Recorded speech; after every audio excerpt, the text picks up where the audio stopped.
Smokes don't get a list. Yeah, I know.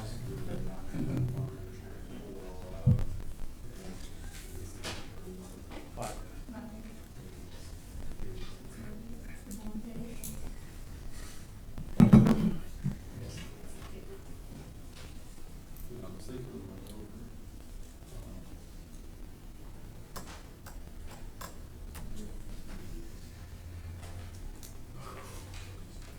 America's kind of in the seat though.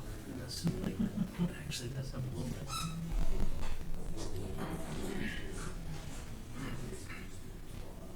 So maybe we just, how much did I message you today? No, I know. Oh, it's ridiculous. I told Tricia, I'm like, I forgot, it's been a little bit since I've had to really bother. And I didn't when I grabbed that sheet the last time, I said, I'm just gonna, I don't know what, I picked it up and twisted it just cause I didn't want it to get dropped. And there you go, that was number one right there, and then everything after it's just made it that much worse.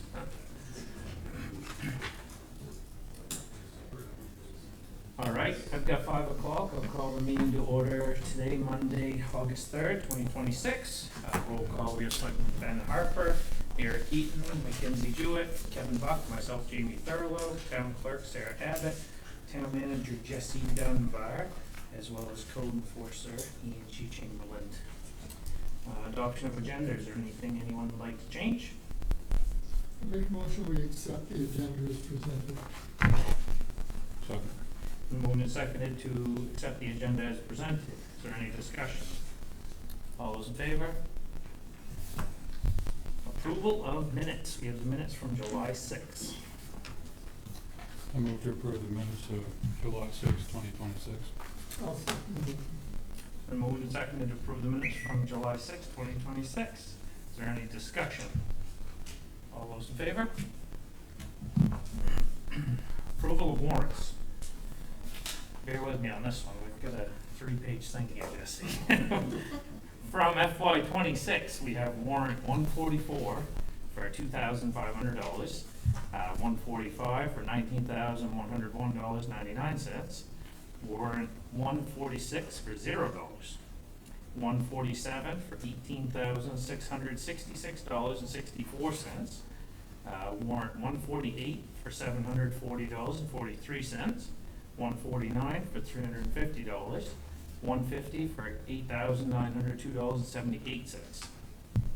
Then from fiscal year 27, we have warrant 3 for $730.03, warrant 4 for $17,417.24, warrant 5 for $149,138.07, warrant 6 for $17,658.45, warrant 7 for $64,564.74, warrant 8, $17,943.63, warrant 9 is another $0 deleted one, and finally warrant 10 for $612,861.11.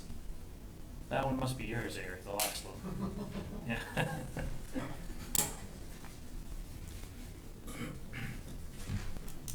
Motion to approve warrants from fiscal year 26, 144 through 150. And warrants through fiscal year 27, warrant number 3 through 10. Second. It's been moved and seconded to approve warrants 144 through 150 from FY 26, warrants 3 through 10 from FY 27. Is there any discussion? All those in favor? All right, next we have regular business. First thing we have is short-term rental ordinance. We had at our meeting on May 18th, we talked about density requirements, and the state is having us increase density on different parcels of land. And we talked a little bit about how that would affect short-term rentals, or possibly could affect short-term rentals. Angie has prepared a memo for us to kind of go over the topic. Also, I forgot to mention you, Kevin, I checked with our attorney again just to be sure. Both Kevin and I do own short-term rentals. They do not make up the bulk of my income or Kevin's. So therefore, he said there's no issue with us discussing it, but if anybody on the board has an issue, please let us know. I'm fine with it. Do you want to vote on that or no? No, maybe somebody thinks there is. Okay. All right, Angie, would you mind explaining that to us a little bit? Sure, so, just before I begin drafting any language, for your discussion, it would be really helpful if, you could give me some policy direction on some of these issues. I think it's important to decide what your purpose is of possibly regulating short-term rentals or having some sort of registration process. So I prepared these questions for you, just for your consideration. This would just give me some direction so I can put something on paper for you to discuss. I think it's important to remember this is not about making any decisions or final decisions. It's just intended to just give some direction on what the board is, kind of thinking about in terms of short-term rentals. By the way, Angie, thank you for preparing that. That's very helpful. Yeah.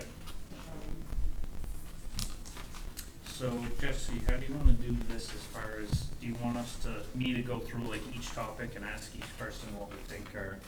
Yeah, I'd say go through the Okay. topics she has and just see if any of the proposed, any of the suggestions or something that resonates with the majority of the board, as to Okay. if you're feeling or not.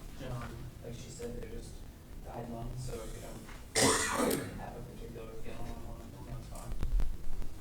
Give us a little bit more background behind it first. Where it came from, or? I mean, I remember the previous conversation we had, but perhaps it's not. Right. So,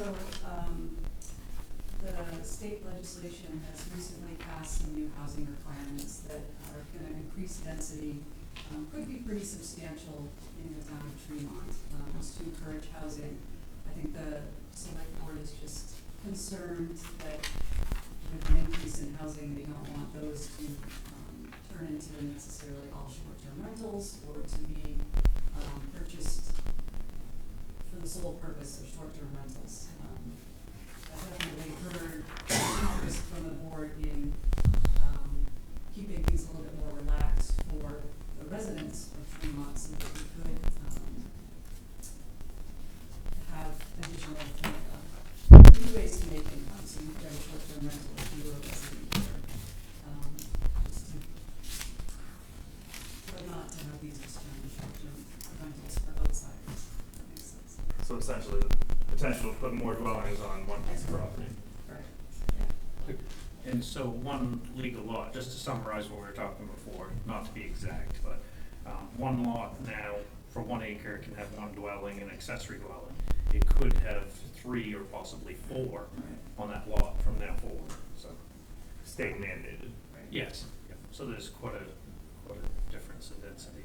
And I think, I know, my opinion last time was, and it has been all along, which is the first time that this went out to vote before, the one biggest concern that I heard from local residents was they needed this income to help live here, which I completely understand. I am 100% not against that at all. I don't want to restrict anyone's land like that.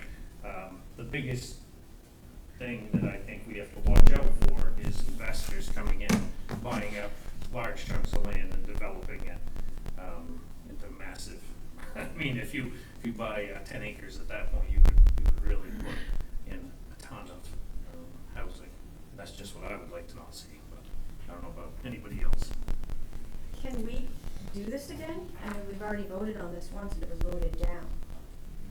So we can Have yeah, you can put forth a different proposal. You can come up with a different plan and put it But I think it has to go together with the land density. I agree. Yeah, I think Yeah. that it has to be not a separate issue. I think it has to go, like, we shouldn't do anything until the land density thing gets, this gives us a little direction to talk about it, but as far as actually doing something, it should go right with that program.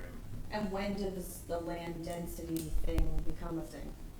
That's good. Yeah. When does it become effective, I guess is a better, That, I think a thing. July 1st, 2027. so a year. Has to be. The So town we- has to adopt that. Yep. Yeah. And is the planning board working on that right now? There's, We've had discussions about it. We don't have time to have it ready for May, because when we started talking about it Yeah. here, we decided we should be together some kind of, but we don't have them ready for November, so we're talking about May of next year. Okay. So this should kind of go along with that May change. So we're looking for next year's town meeting.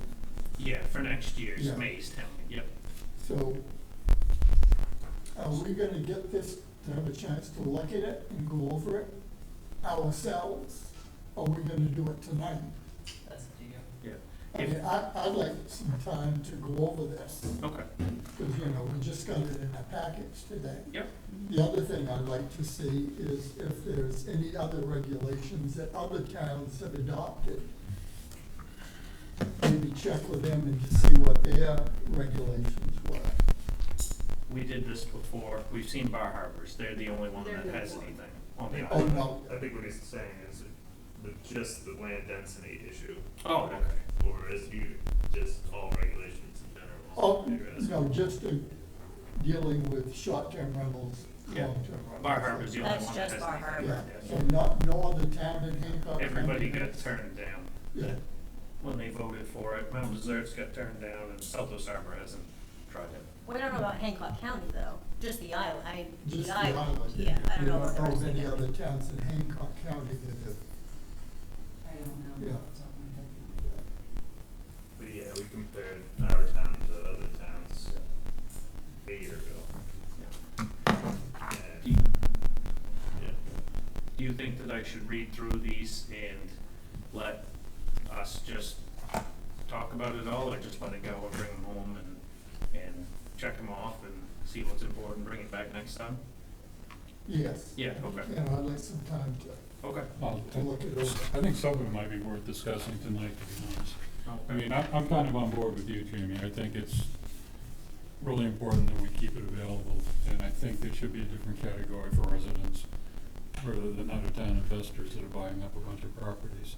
There's, last time when we were doing it, the main goal, at least on my part, and I think everyone on the board was kind of on board with that, was trying to figure out how much of a situation it is, how many houses in town are short-term rentals now that were year-round housing, or how much is being taken out, or just get some kind of a handle on how much of that's going on, and how much of it's out-of-town investors that hire a management company and are buying up properties that are no longer available for residents. And that's kind of where we're going with it. I think with this density problem, density change, it's gonna get a lot worse if someone doesn't get a handle on it. And it'd be really nice to keep a community here rather than a bunch of summer rentals and have it like Main Street and Northeast Harbor in the winter. Where it's basically a ghost town. So, I mean, to me, that's what this is about. That's what my aim is for doing something like this. I don't wanna put a bunch of restrictions in. Bar Harbor goes way further than I'd be comfortable doing. They're a different situation, they got a lot more going on. I don't think we need that kind of regulatory environment, but I think getting a handle on it and trying to protect people who live here is a really good idea. Do we have any idea, I know I ask the same questions every time, how many short-term rentals-ish we have in town? Like 100, 400, like, I know it's hard to I probably. can't remember what the number was. 300 I think it was plus. around 320-ish. It's quite a few. There's a lot, yeah. And that's out of how many residents For is, the town. Hang on, Yeah. you just raise your hand first, Dave, and wait here. And what is the total, number of dwellings in the town? asked the assessor, it was somewhere around 1,200, somewhere in that range. So 25% roughly here. Yeah, and that's, that's what I've seen. People that are residents of the town have one or two here or there, but the bulk that's getting purchased up, I know out back at your house, Mackenzie, there's been Yeah. a few that are Yeah. getting purchased up, and these Yep. out-of-state companies are coming in and buying up bunches, and that's what Do I'm we know the concerned difference with. between those two? How many are local and how many are, like what Jamie's talking about? No, there's probably no way to really. And I think that's something that residents should realize, that we do need to get a tally on how many there are, not even to regulate them, but to understand how many are year-round residents that live here and use it for supplemental income, how many are investors that live in Florida, how many of them are, we just need to have a baseline to see what we're dealing with. And I think before we implement anything or even talk about doing much of anything, we need to somehow get the town on board with just tallying up what we had and where we stand.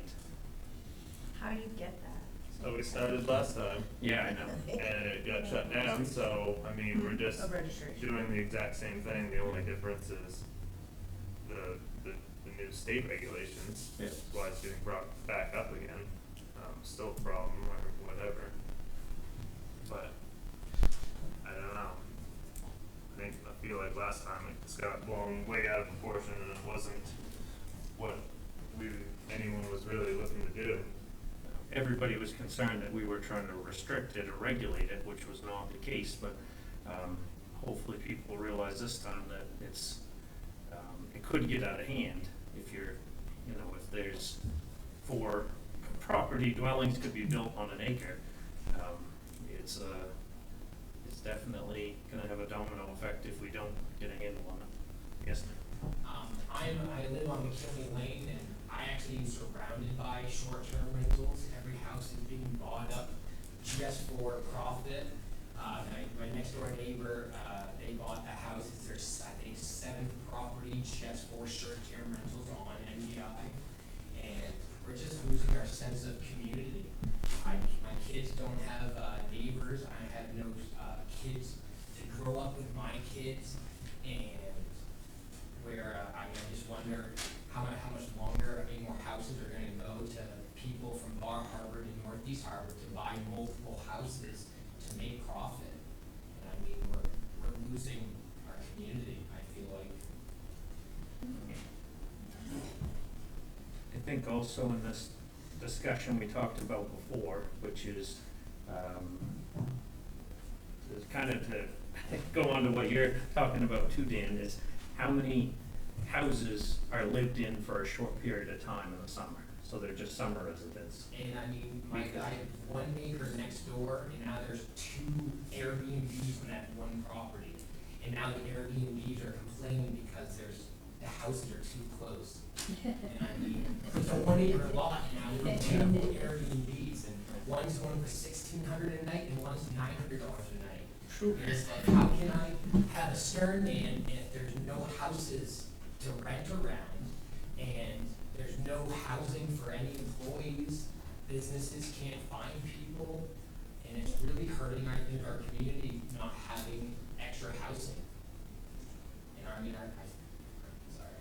No, I agree with you. I think that it's, I think Airbnbs as well as, seasonal houses. I think that a lot of people who are purchasing houses as seasonal houses are also Airbnb them now, so it's almost like a double-edged sword to that.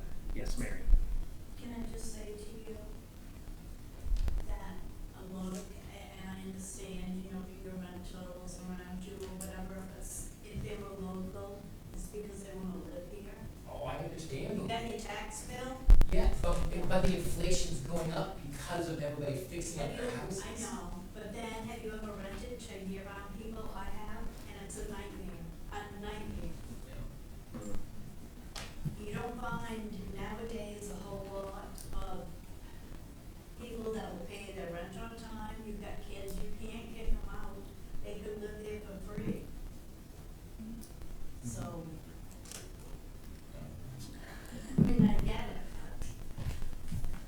yes, Heath, and then yes. I read that when it was originally proposed, but wasn't it 4 units for municipal water and sewer, so 3 units per home, is that? Yeah, there was a, what did it say on it? I thought that, we read it, we had it in front of us last time. Water and sewer for 4 homes. Yeah, I thought there was a chance of 4 though. I think it depends on the configuration. I can't If you imagine do you- septic and water. Can't imagine you could get a septic on a 1 acre lot with, that would handle 4 houses. Public water. Yeah. But still, 3 is a huge increase. I don't believe it was exclusively for public water. I think it was in general, and they had an allowance for more if it was on public water. I think that's one of the biggest concern I've got, is if they're increasing density in the lots, this is to provide families, you know, affordable housing and all that. And to see that turn into all short-term rentals, which seems to be where the money is and the people that can afford it. And it's not just people from Bar Harbor, it's people from California, it's people from Massachusetts. There are a lot of big corporations grabbing these, hiring management companies. There's no local control over what's going on in these. You know, if there's a problem with renters, there's no way to even get a hold of anyone to deal with it. That's the kind of thing that, a lot of this is, it's kind of the Wild West situation now. And it's, if this density bill isn't managed, I think it's gonna get a lot worse. And we're gonna have less of a community by the time it's done. So I think this is really important to deal with. And I think that, like the subdivision beside my house has had, 5 or 6 or 7 houses all built by the same company who owns them, and that is, you know, that's a huge chunk of housing stock that is gone. And if you wanna contact them, I've heard neighbors that have had issues, and it's hard to get a hold of them because the management company is in Ellsworth and the owners are not here as well. So.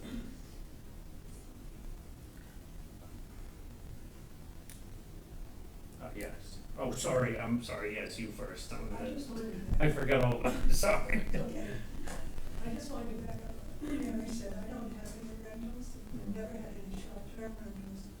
But when I rented to local residents at reasonable rates year-round, I had the same issue she was talking about. For many of them, not all. Yeah, no, I know. My parents have rented year-round for many, many, many years, and they're very fortunate with who they have in there now, but in the past it has not been that case, so I understand completely. I'm the one that redid them on the last couple times, so, yeah. No, you, Mariah. Keith, sorry. So I do kind of sound like a hipster, I guess. I don't have a large rental business, but we do 125 weeks a year. But on the other hand, that is a fire department issue. We do encounter a lot of issues, like Kevin just said, where we have no way to get a hold of the person. Some of these people that Ellen mentioned, but I think even if the town can generate a form of some sort saying, you know, a list of things that we could do. I mean, you can ask AI, but it doesn't include certain things. And a contact person, a local contact person, is in the middle of the night, 2 a.m. Everyone I have encountered and have pointed out issues or through the code office, they've been super receptive and just like responding. They want to make the right change, they want this information, but it's not available to them. So if we could just have some sort of checklist, and then annually they update the town with who the contact person is and who the department is. I think it would save a lot of that, the homeowner getting a call, you know, in the middle of the night or standing around waiting for us to do that. But that's why I think from that point, it would be super helpful to have some way to gauge who owns these businesses and who's looking to start. Yeah, and I think it's a lot easier, like with, if it's a resident, like if Mary has someone in their party in her house and you hear it, then you know, you can pick up the phone and call Mary and say, oh, well, you know, whoever's in your house, can you turn them down? But if you don't know who owns the house, or the management company is closed at that time of night, then it becomes a whole, issue. I know you spoke on that before about having some, like 911 calls to them, and there were some issues and stuff, and, yeah. So the only other thing I want to add is, I think it would be wonderful if we had occupancy, these people making cause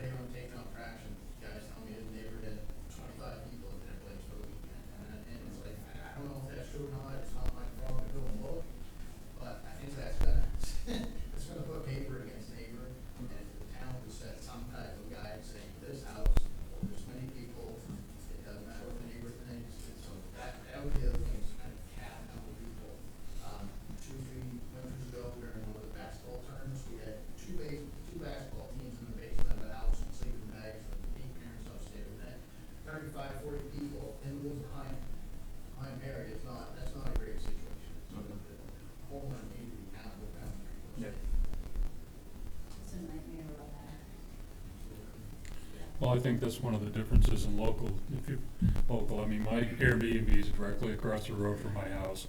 I get an idea how many people are in there and all that. A local owned, local managed Airbnb is not big corporate, out of town managed thing. And I think there's a real distinction there, and I think that should be acknowledged and regulated that way, because it's a different situation. And again, if you got people partying your place, or I do, or Jamie does, we're gonna know about it, we're gonna deal with it, the trash You in can the get a place. phone call number. That's what I mean, So I think one of the things that we threw around, just an idea before, was if the land density, if you were a resident, then you were allowed to take advantage of that land density change, and if it was for short-term rental. But if you were a non-resident, so like a corporate business coming in and buying a piece of property, then they could not take advantage of that land density change, because that would be restricted by the town. That would preserve residents the right to take advantage of it, and the corporate would deter them. I think that was an idea that we had talked about, but I don't know. I said the same thing last time. It probably should be talked about, but I don't know if the town's behind it. Yeah, and that's been my thing for the last couple of years. You've heard me spout off about it, but I think that's the only way I can see a fair balance between, I've heard plenty of people, that say they need to have this to be able to pay the taxes here, so I understand. I think that you have to draw a line in the sand, and there'll be a lot of people that are ticked off because they wanna buy more properties here, but you have to put a control date on it and just say, from this day forward, all new Airbnbs must be resident only. All existing ones you can't do anything about. You're not trying to swipe anything out from anybody, but it would just, I think that's one way to draw the line in the sand. It's hard to find a spot. Yeah, it also need to be very direct and not Yeah. nearly as broad as it was last time. It No. It was all over the place. Yep. We had one issue that we're trying to address, and we should focus on addressing that issue. Yep. And we could send out a survey that says how many are residents, how many aren't residents. As we know, that's gonna take a year to probably do and bring in. If we want something that's more lined up with the timing of this for the spring, I think we're gonna have to do something on our own without having to put a survey out. I don't think we have time for that, do we really, Jesse? Yeah, and the hard thing is just getting responses Yeah. in the survey. I mean, usually, Could you make something available online? And Yeah. make it voluntary. If you want to do it, fine. If not, at least you get some feedback from it. I think you're not gonna get the, I think the people that know they might be under the gun on that one might not. I think if you had a mandatory, that's what last time was gonna be, a mandatory registration. And that's, there was a lot of different stuff, that moving parts that went with it. Hindsight, I wish we would have just said, how many do you have? Are you a resident? Are you not, or if you are, how many do you own? Just something like that, and then, but that is a whole process that would take quite a bit of time to do. I think that was the issue before, was certain people, I think this board, liked or wished it could be voluntary. Yeah. But the guidance from the attorney and planner was that you're just not gonna get people to comply with the request, to tell you all the information. So if you make it a regulation that they have to register by this date for this, then you'll get more of the information you're looking for. I think what kind of went off last time as well is this checklist or Yeah. suggestion. At last times, the planning board implemented that as a well, if you're gonna have a checklist, then that means the town requires the checklist, so that means you have to do these things, so that means AG has to be able to enforce that you did or didn't do these things. And I think that's where a lot of people didn't favor that, understandably, but, so there has to be a, what is it you're requiring or not requiring them to do?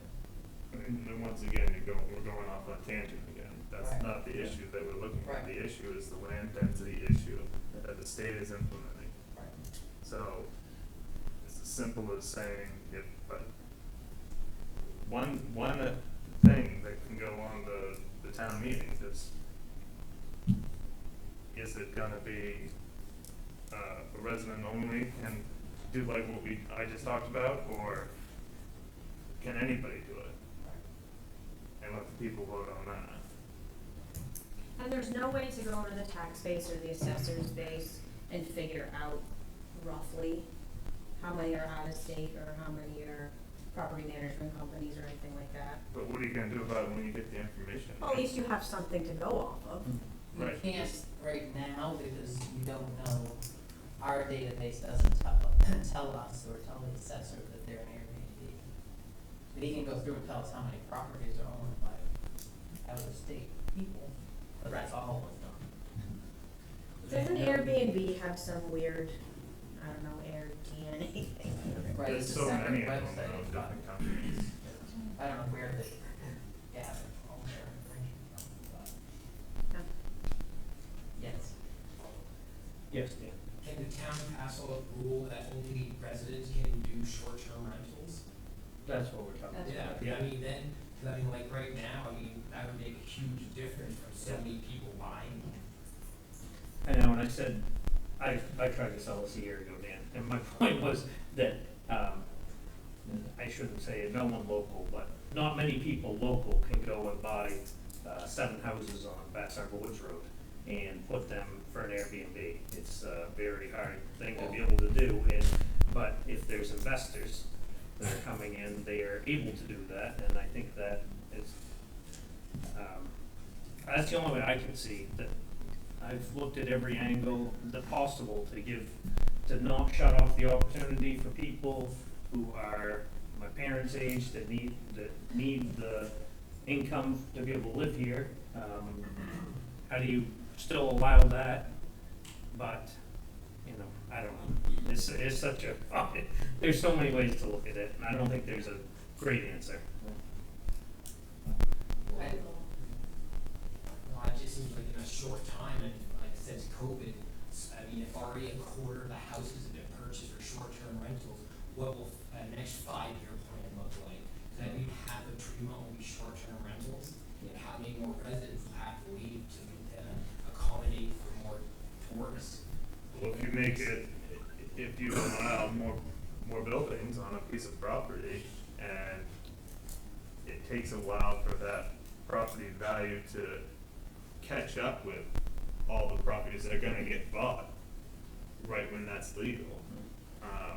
They're already way overpriced around town, and eventually that property value will increase if there's no control on the land density issue, and more people from away buy more property, because then they're gonna buy it up because they have more money, and then all the rates or all the property values around it, like yourself, myself, all of us sitting here, is gonna rise with it, and we're all gonna be way too far behind to be able to take advantage of it.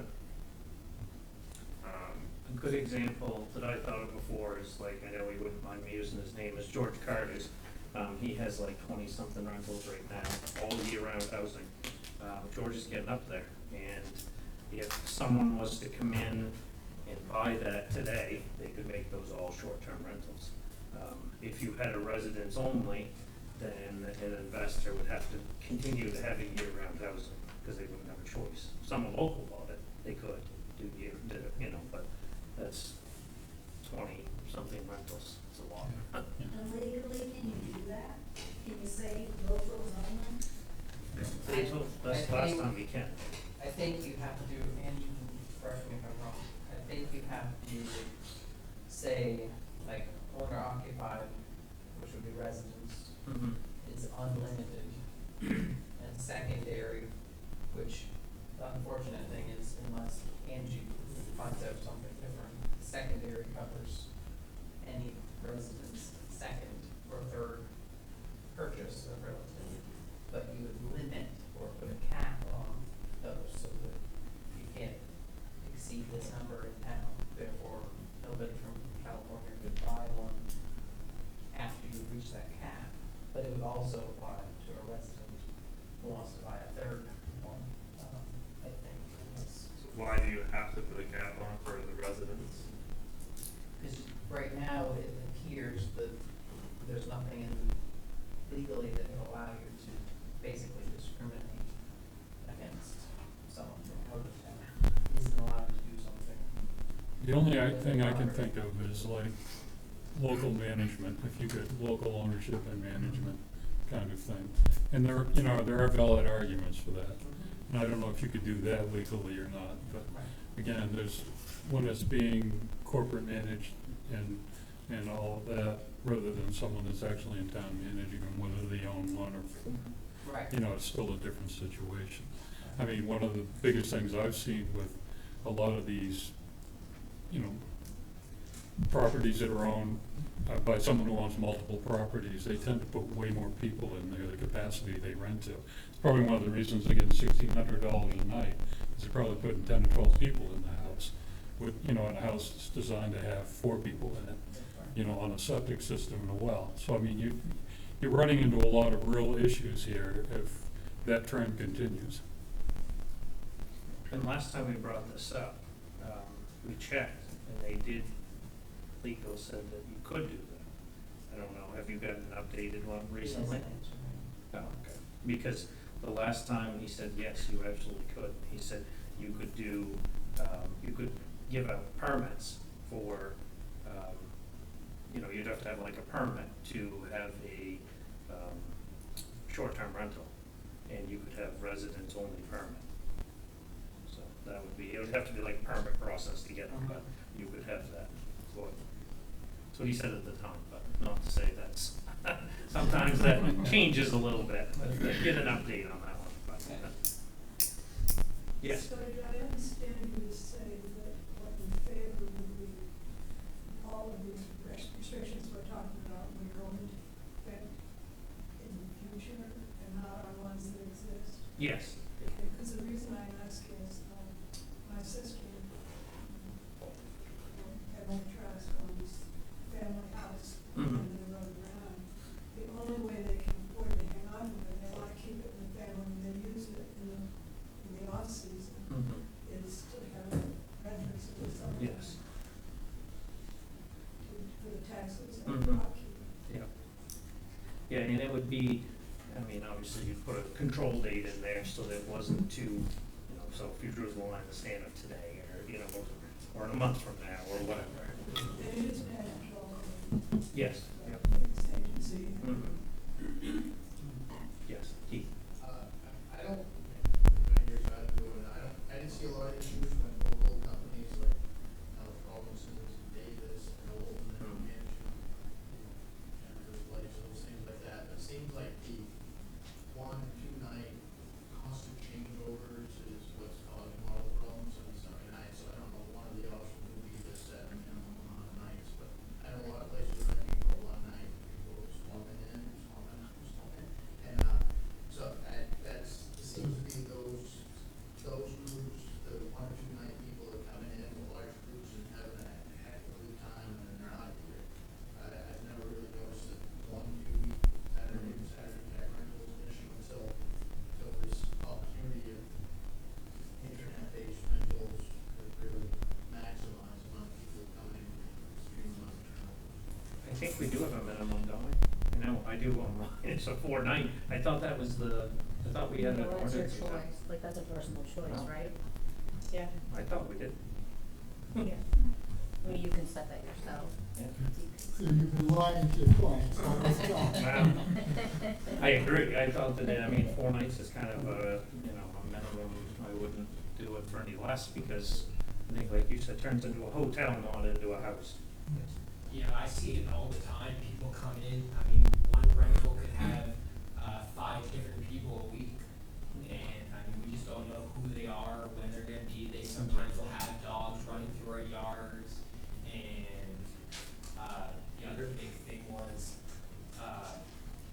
with the short-term rentals is, we're losing our water, it seems like. So many people are draining our, with all their well, they're going, they put a new well right next to us, and they had to go down 350 feet, and now we're getting less water than ever. So it's like just because they needed another well next door.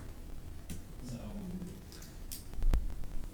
That is something I think that we should do. Not, I thought that it always, we already had it in there, but, like a 3 or 4 night minimum, I think that might help out with some of this stuff. That'd be a pretty easy change too, wouldn't it? 10 nights. Yeah.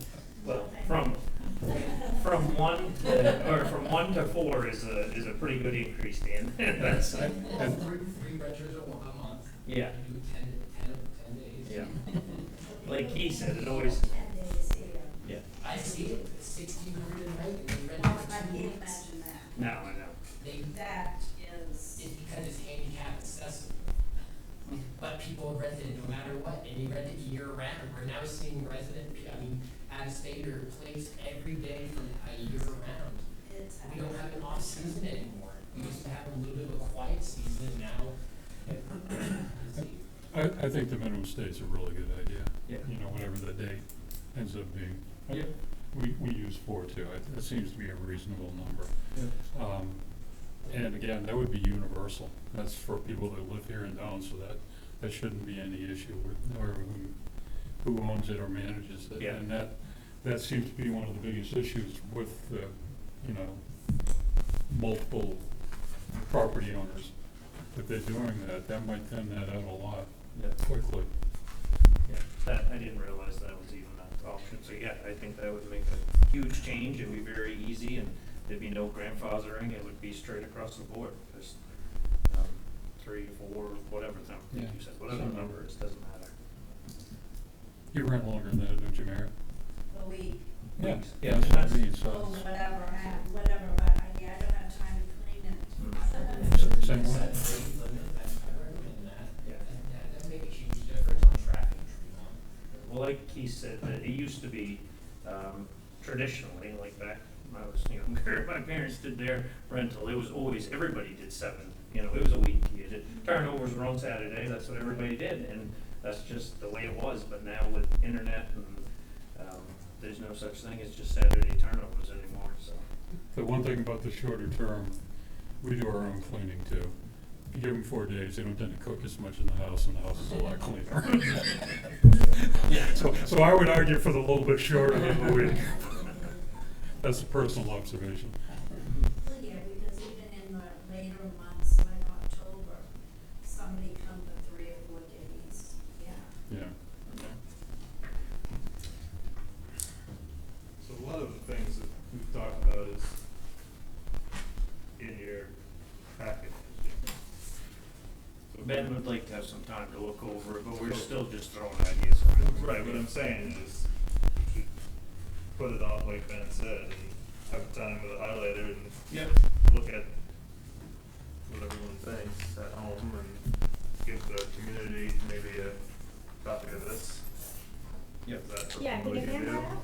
So that they can do the same thing and we can have a educated discussion about this next time? Yeah. Also, we should check on, yeah, with legal on what we can and what we can't do. That might make a difference. Yeah. And who's I gonna think be without- enforcing this? Right. Well, Town? yeah, it depends on, So who does that fall to? Depends on what route you take. That was a big What thing gets last written time. out. If you have little checklists, or if you have a big thing, like just say for instance, it's a resident, non-resident, that's pretty easy to check, because you either are or you aren't.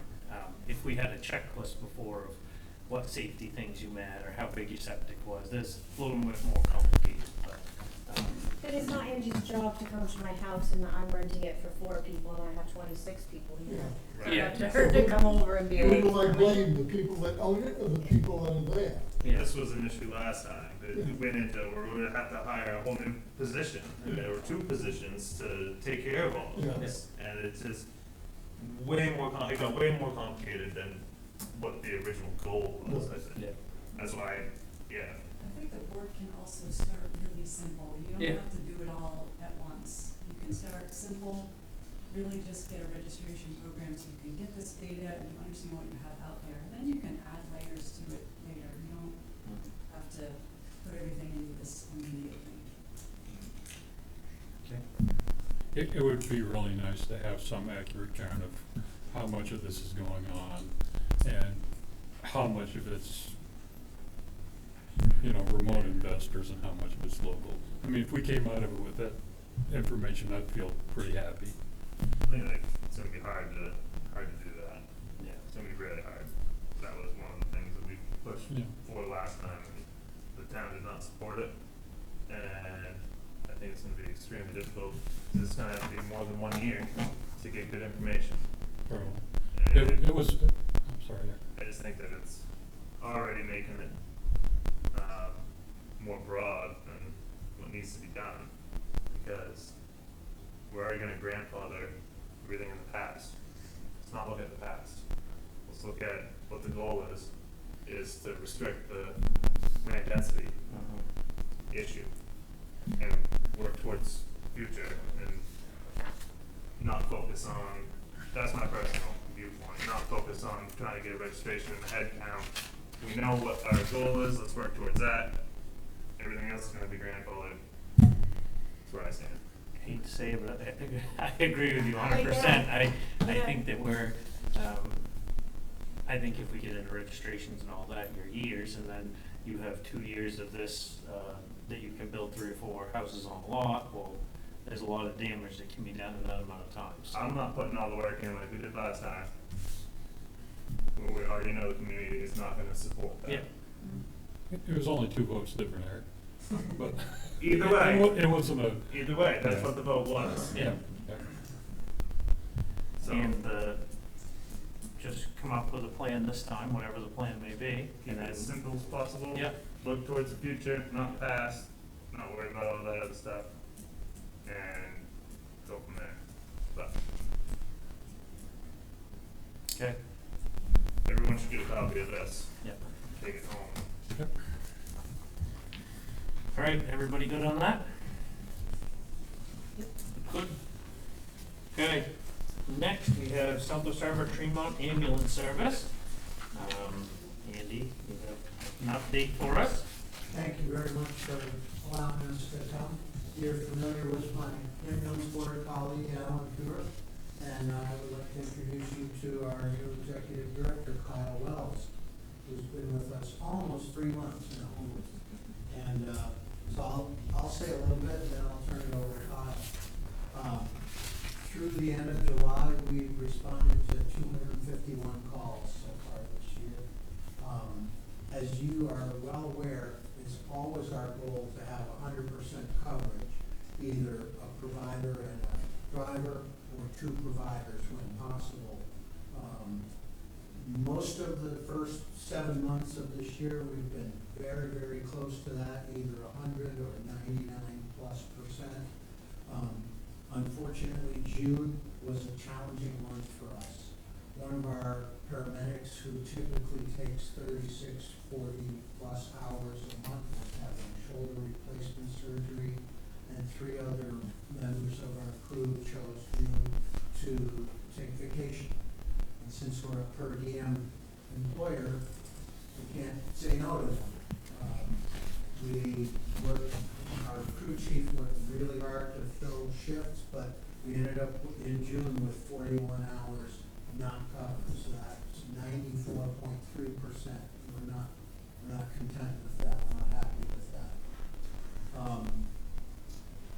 Unfortunately, a Southwest Harbor family had 2 emergency calls during those hours that we didn't have coverage, and they were understandably upset about it. that they had to wait for Mount Desert or Southwest Fire to arrive and provide care. We want to be there every time someone calls from Southwest Harbor to Tremont. That's always our goal. But because there can be gaps of coverage, or the crew's already out responding to another 911 call, and we need backup, this illustrates the critical nature of our mutual aid agreements with the neighboring towns, Mount Desert and Bar Harbor. It's essential that we can get backup from them, and it works both ways. In the first 6 months of this year, we responded to 14 mutual aid calls from Bar Harbor or Mount Desert to cover for them. We had 12 calls from Swans Island, where we were asked to come to meet the ferry and take a passenger to the hospital. So it's important that the public knows that, yeah, we want to be there every time that you punch 911, but there can be gaps, and mutual aid in rural Maine, in America, it can happen. And we do have backup. We have people coming when we don't have coverage. We're working hard to have our staffing be complete. We just brought on a new paramedic from Belfast.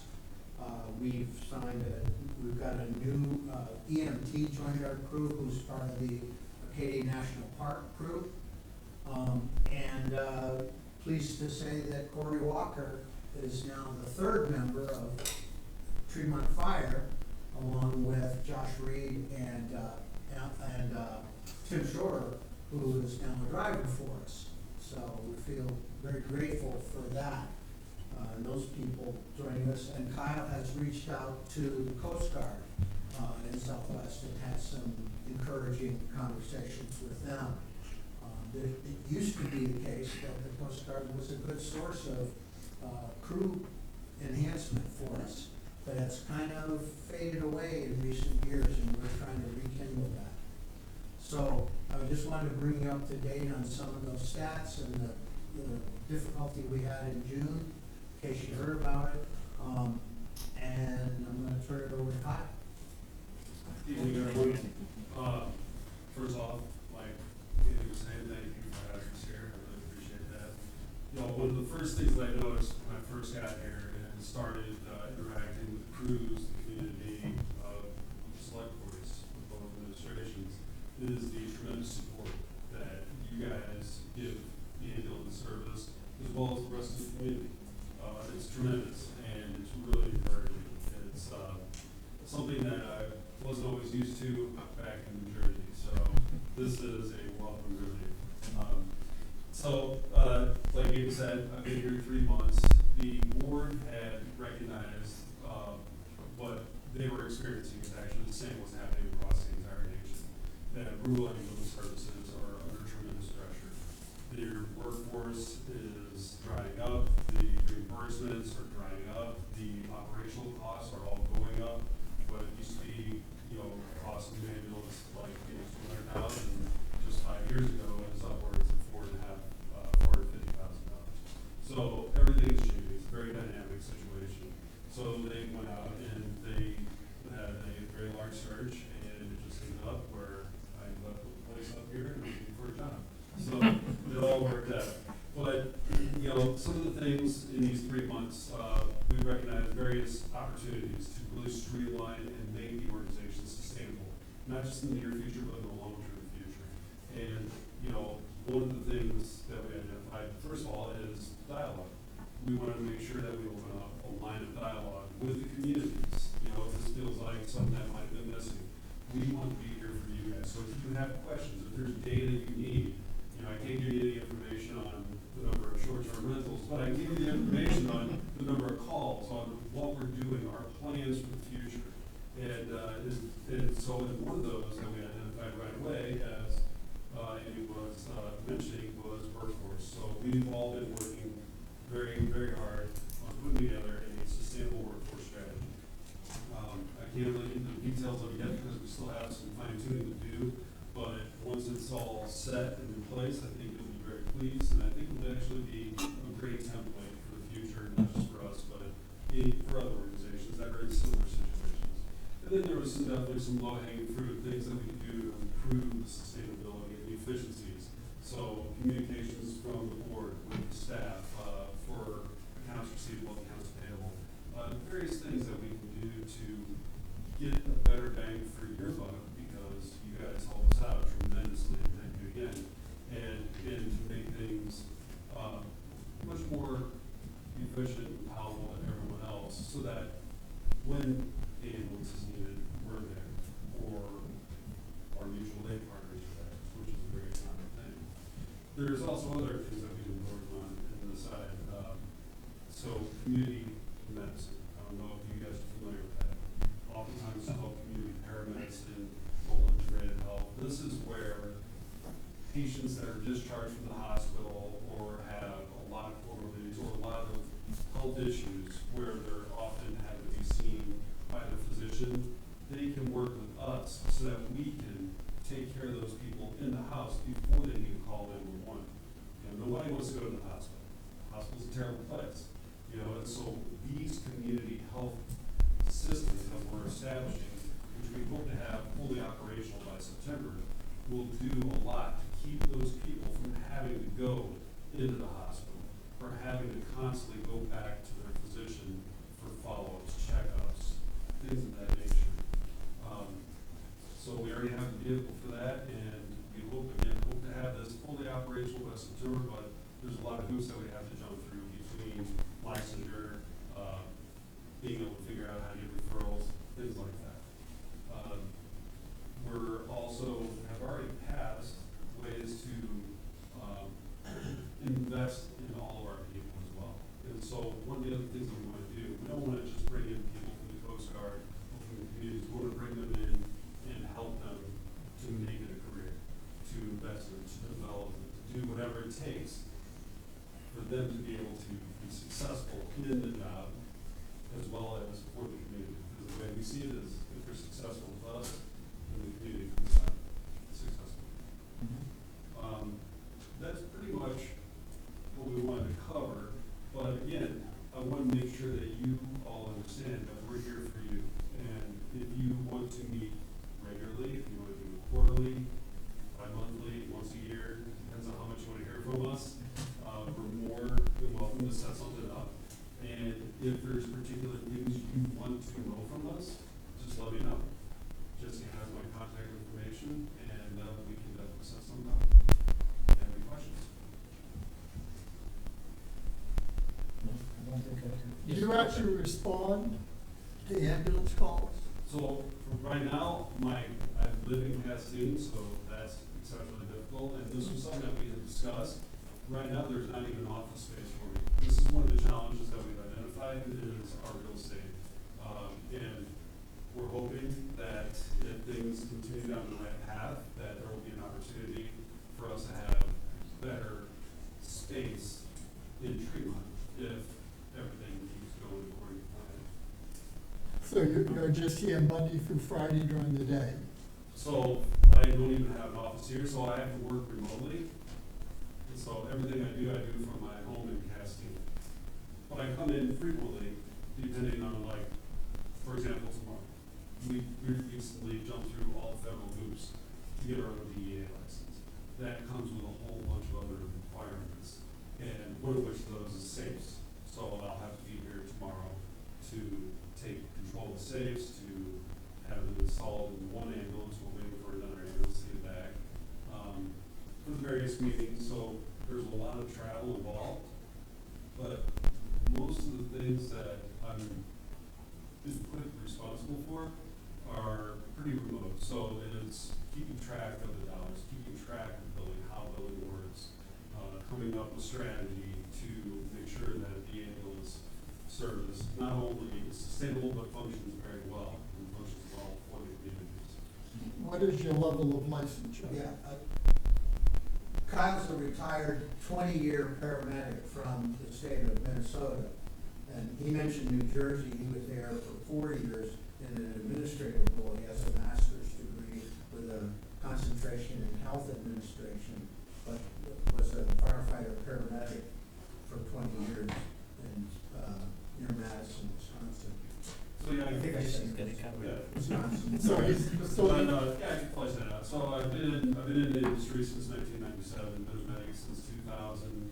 I retired out of Wisconsin after 20 years, did 5 years before that in New Haven, Connecticut with the privates. So then I was municipal service, it was a municipal district, so we were, you know, considered, you know, within like firefighters and police as the civil service. After that I was an assistant chief with Atlantic Air, which was a hospital-based system in Atlantic City, so that was 4 years of a very busy, very large service. And then none of that was big air. But yes, I am currently licensed as a paramedic and recently got my license in Maine. And it's my hope to come and jump on the rigs here and there, but my primary role isn't as a responder. You know, that's 30 years of that. But it's to facilitate the assist.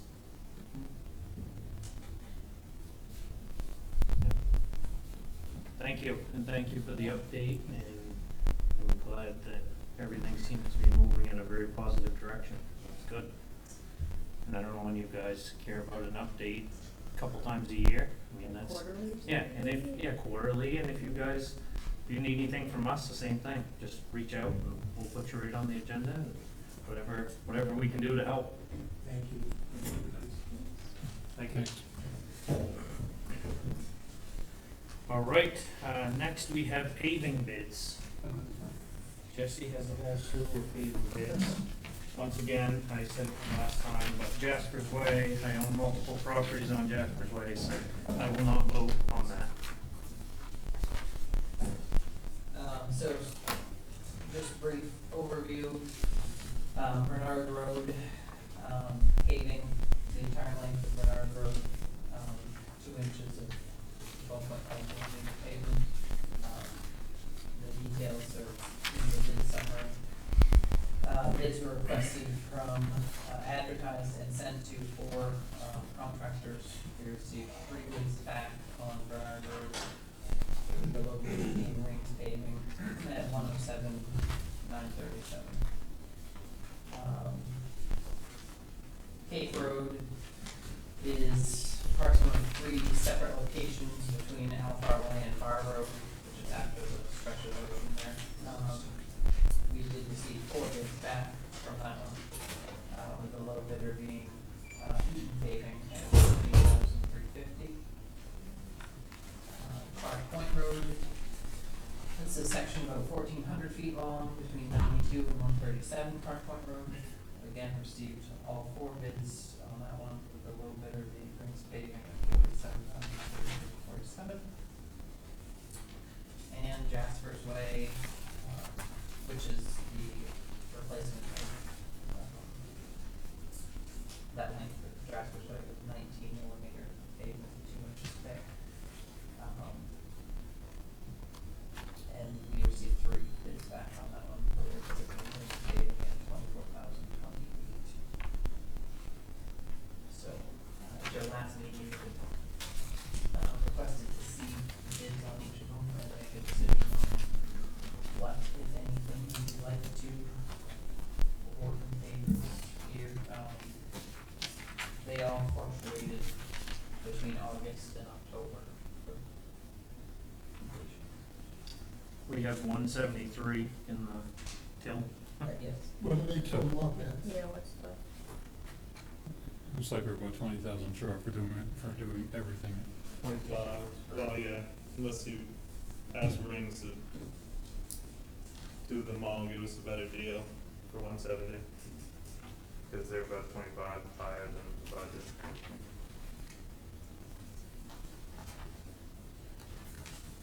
How much are we off? 20,000, you said? I think it's about tonight. I think we're That's about- if you use the lowest bidder, Yeah. Eaton, Yeah. on one of them, and not the same company for all of them and ask them for a better deal. Yeah. 193, Using all the little bits. We don't have anywhere else we can pull, just to have it all done at once. And it's not, No. it is a reserve, so it's not the end of the world to have it below that, but it also doesn't leave you any left should a road issue come up Right. that you're not aware of. Gotcha. Pick the two most important, maybe. I would say, I think my advice would be part of mine is the most important one before, that's the third. Most expensive. What's most, Bernard Road's most Bernard important? Road. Yeah, I mean, that's pretty, Yeah. pretty rough. It's a very busy road, it's rough shape. Yeah, okay. Does Jasper's Way have good drainage around it? I mean, to me, it seems like that's part of the problem. It says in the quote, I believe, doing ditching too. Cause on the upper side, towards my grandfather's old house that's all built up. That's what I thought, Yeah. yeah. And it's gotta be ditched, you know, if we're gonna get anywhere without it. If you eliminate, just Park Point, that drops it to 146,350. For the other three. We've been picking away at Clark Point patches anyway, right, for a while? I'm good with doing that. Skip Clark Point. Yeah, split maybe Clark the other Point, ones. do the rest. Just make sure Jasper's Way's ditched properly. Done, cause I mean, I don't drive down there, I mean, there's only 2 or 3 places. Just, I do turn into the boatyard and see it, and it doesn't look like it's ditched well at all. How much do we put into the road improvement reserve yearly? This would be back around 100 end of this year. You just skip Clark Point. Now, does that go, just a question on Jasper's, does that go to Mark's property line, Matt's, or does it doesn't go in past, it goes right to the end, my second driveway there? Yeah. Just trying to save money, I think. Yeah, I think Bernard was, I think Bernard, needs some work. I'm not sure if can be patched up now.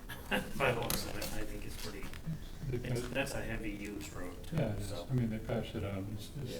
better, but it's still a mess. I just wish usually if we do bulk, we did this before, but I think it was Dukas, wasn't it, that came in and did, maybe it was before your time, but they did like 3, and we got quite a kickback for doing 3 to once, cause everything was set up, and it was like not just a little discount, it was a lot of discount. So Rings also might be able to, like Eric said, even if you only went with 2 of them or 3 of them, if you did, said, hey, we'll give you, cause they're the low bidder on all but one, right? Yeah. See if you could get a combination, a little bit better pricing, so, if you did multiples. Has anyone compared their work to Northeast Paving? Because Northeast Paving is not much above pricing. They're 10,000 above on the Bernard Road. They're 860 or 870 bucks, yeah, 860 bucks more on Cape Road, Clark Point. They're 500 bucks more. So I mean, does anyone have a preference on which company? Do we know who does better work? Or? I know Robbie Rings, and just through the Goths and through Bobby Lee, and they do phenomenal work, in my opinion. I think they do. There's another name on there that I probably would not choose, but I don't know if anybody else has heard anything negative, but I've always heard very positive stuff about Rings. They do a super Rings good also job. did Seawall. like they helped with seawall? So, yeah, Yeah. so the city law rings did the paving. That's right, they did. Asphalt itself Yeah. came from Northeast, because Northeast produced. Yeah. Right, but, We have used, in the last 5 years, we've used Dugas and rings. Yeah. We've not used the other two for anything. In Dugas, that too gave us that cut last time, I think. They did a very good job. I was really impressed with the work that they did. I can't remember what road they ended up laying it thicker than we spec'd out, and they didn't come back for any more. They did a very good job. Rings most recently did Silco, Municipal. Yep. And that was bid out, we got bids from Dugas and rings and stuff.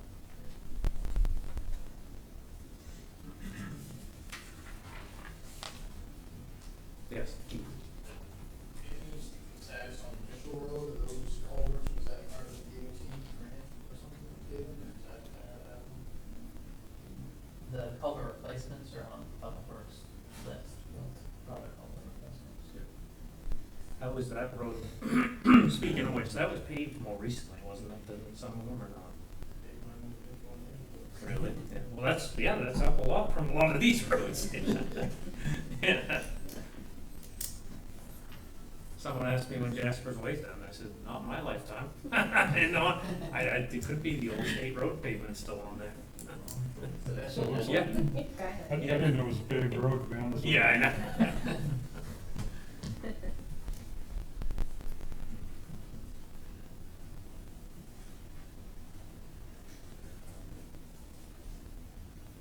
What do you guys think? Any suggestions?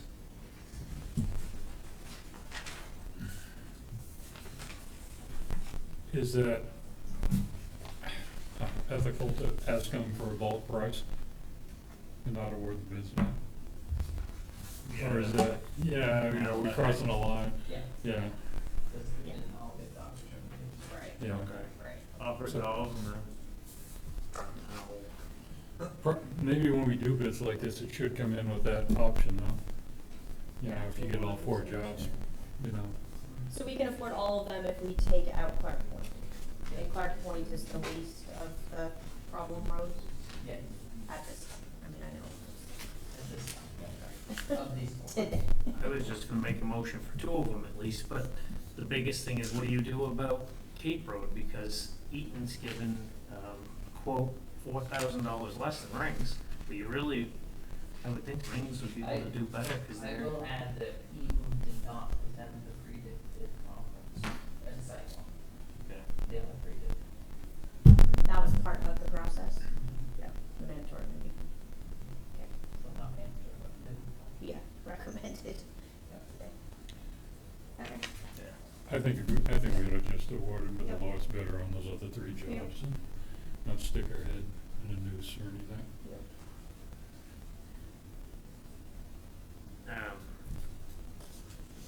Well, okay. I'm gonna make a motion for 2 of them, and then go from there. I'm gonna make a motion to, award the bid for Bernard Road paving to Rings Paving in the amount of $107,937. And the bid for Cape Road to Rings Paving in the amount of $18,137. Second. Moved and seconded to approve Bernard Wait. Road and Cape Road, both to Rings Paving. So you picked Rings paving, Yes. not Eaton paving, okay? Yes, Just- I did. Just trying to keep up. Not gonna elaborate. Okay. Is there And any, if he does that, we still can afford, it's, Still gonna afford Jasper's. okay, Yes. okay. Yeah. okay, any discussion? All those in favor?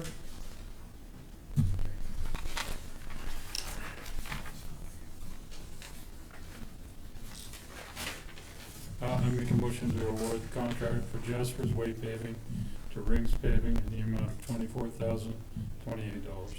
Second.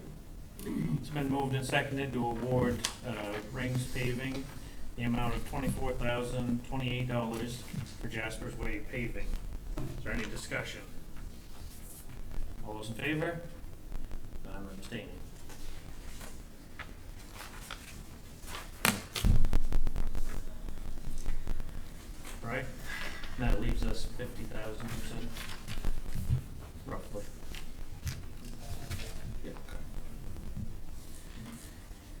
Next, we have law enforcement contract.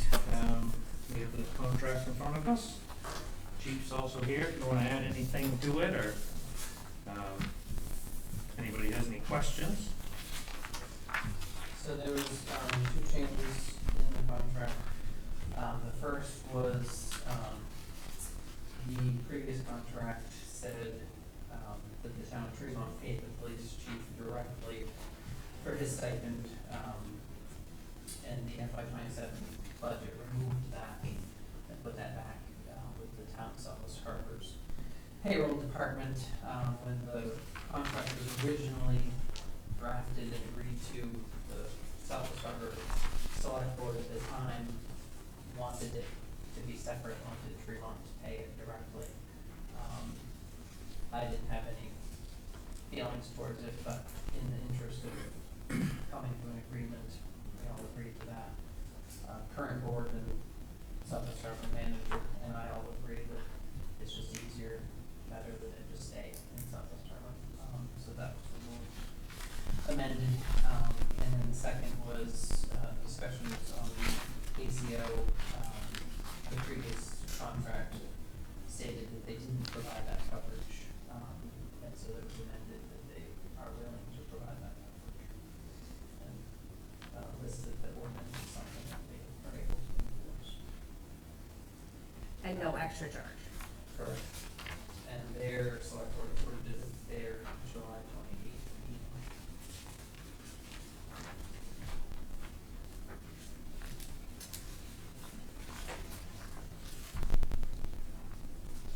Any questions? Anybody have for chief or anything?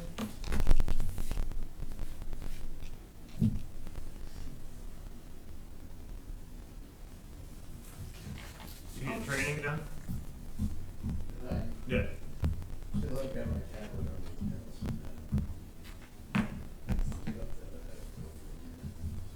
the Is it impossible to do the training without tablet? Well, it's just the program key that you can keep my certificates to share with the town. I had one that was made by the department on it, and I couldn't do training on it. That's all.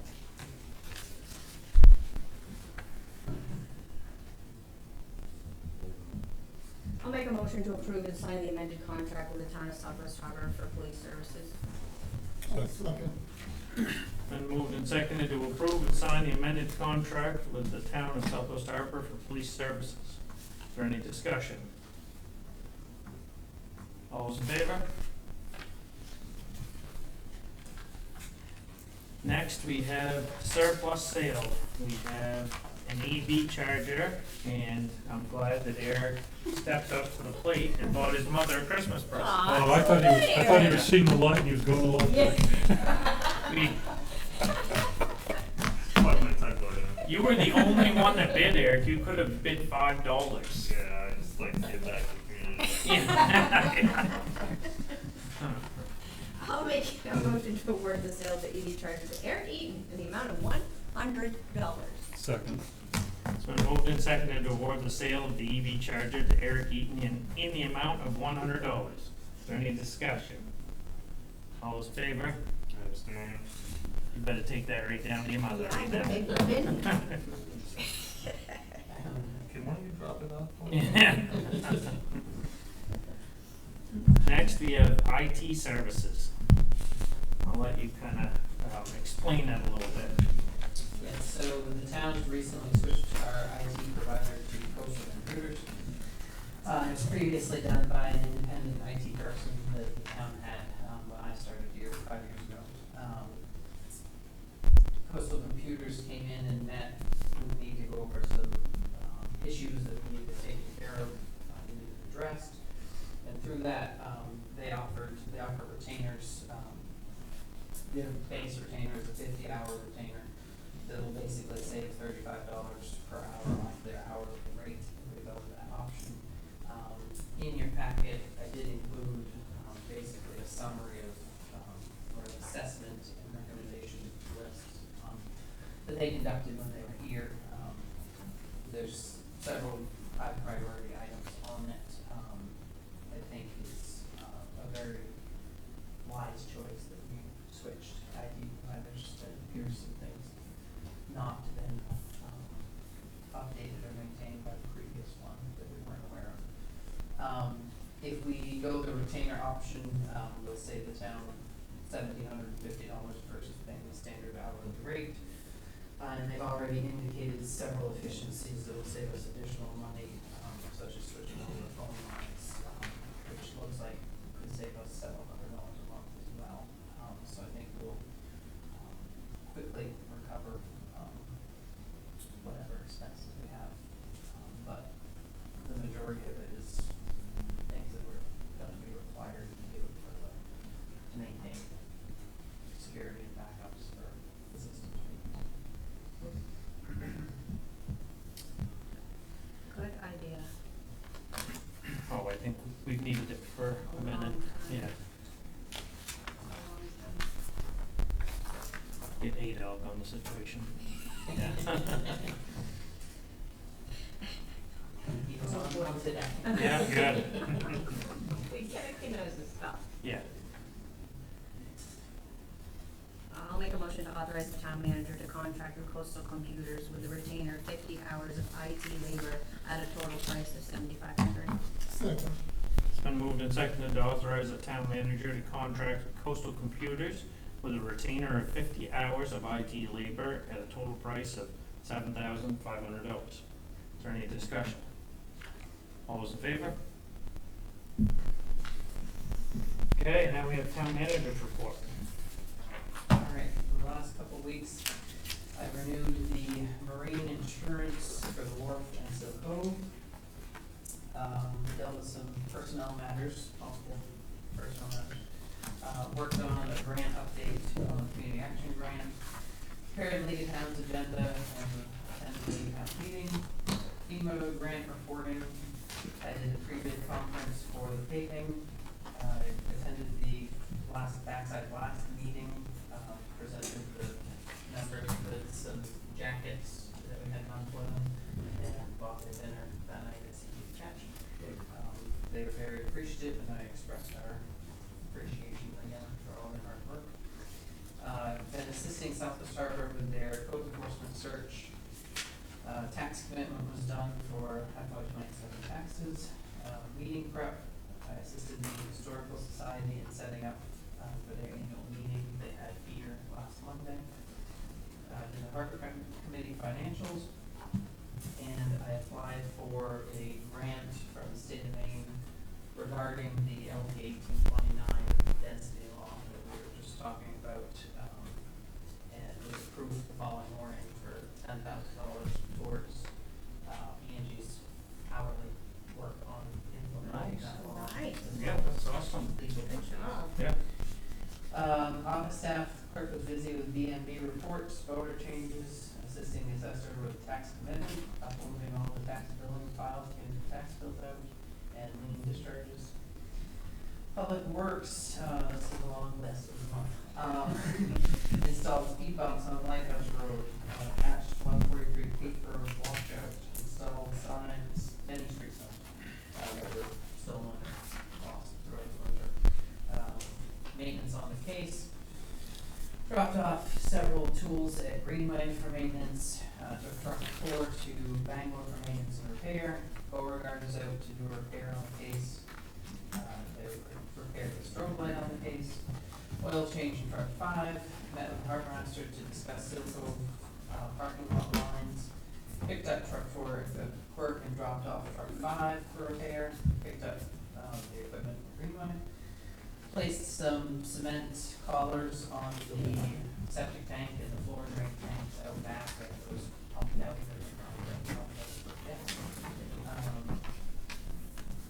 Did some deep clean and maintenance on the paint sprayer. Finished the town office parking lot lines and handicap markings. Finished the last side of the Cove parking lot. Trimmed the town office, fixed signage at the upper town office parking. Started and finished the school parking lot when I came to. Removed fallen tree in the lower town office lot. Replaced private road sign on Old Town Road. Code trim Silco Cemetery, maintenance on the Bobcat, maintenance on the John Deere lawnmower. Assisted harbor master with some mooring inspections in Silco. Assisted harbor master with some flag repairs around town. Grease the Bobcat and Case Hydraulics. Met the electrician for outside light repair. And the 220 plug for the pasture. Took some tables over to Tremont School. Continued painting lines in Steel Cove, arrows at Tremont School, helped the school line on some wood chips. Finished weeding and adding crushed stone to the rock bed of the town office. Lots of mowing and trimming, cemeteries, the library, cleaning up winter stand at some intersections. Repainted the parking lot lines in the Bass Harbor Library. Installed 25 mph speed signs on Clark Point Road. Removed the dead deer from Fremont Road. Picked up the truck 5 in Bangor. Repaired road end sign at Town Wharf. Installed dumpster signs at Town Wharf. No camping sign in Seal Cove. Removed winter sand built up on Ridgetown. And helped the school remove some garbage from the greenhouse area. And ditched the end of McMullen Ave and Dodge Point Road. Harbor master works on wharf cleanup, trash removal, hoist work, Mitchell Cove mooring inspection, decking replacement, Steel Cove camera installation, installing signage, meeting with Public Works about line striping, cleaning the truck and organizing tools, skip tie up repair, cleaning the dumpster area, making hydraulic lines, mooring checks, hoist controller repair, new hoist install preparations, Goss Island visit, hoist motor install, very general check, file organization, Steel Cove mooring plotting, deck cove mooring reassignment, trailer removal, cleaning skiff, fixing some flags around town, hoist handle fix, picking up work supplies, mowing the wharf area, and meeting with residents about floats. And over the next few weeks, I will be attending the annual managers conference and beginning prep for the FY 28 election. Wow, that's ridiculous. We won't hear that. All right, thanks, Jesse. Suggestions for the next meeting? Date for the next meeting? I'll make a motion to confirm the date of the next meeting for Monday, August 17th, 2026 at 5 p.m. at the town office. Second. So moved and seconded to confirm the date of the next meeting for Monday, August 17th, 2026, 5 p.m. at the town office. Is there any discussion? All those in favor? Motion to adjourn. Second. All those in favor? The thing is, there's 24 on this calendar. Then you can correct. Oh, 24th? That was the 17th. Oh, check, I was gonna say.